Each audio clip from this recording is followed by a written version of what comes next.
The body of that guy lowaphostwa le edamini, igama lakhe ligcine selivelile, u-Emmanuel Mbese lobekana-51 years old.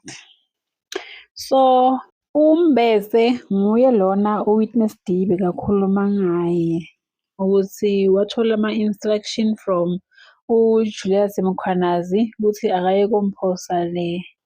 Then after 3 years uMr Mbese ashonile, sekuba nema-details labe afihlekile angatiwa. Bekungatiwa ukuthi ubulawe yini, bekungatiwa ukuthi ubulawe ngubani.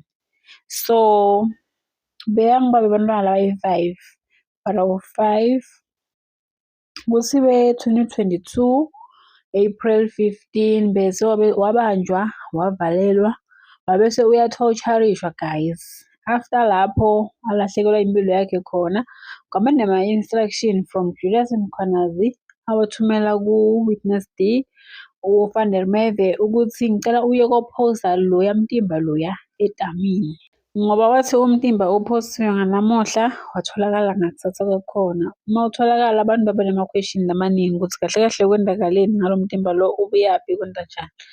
And then kunama-question lamaningi, unanswered questions from kuwonke umuntu ukuthi since le ndzaba le mayikhulunywa akusiyo imfihlo, baphola ukuveta ligama leli-1 Mkhwanazi, why angabanjwa?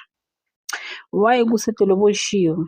Cause magama avetiwe phela bekumele ngabe maybe kube nama-arrest labe khona, but no, uthuliwe nya. Maybe kusakhona labasakusesha or basalinze ukuthi kube nalomunye logudlutwako ukuthi asuswe endleleni before kubonakalise ubu-serious balento. So guys, that's all. Please like, comment and subscribe.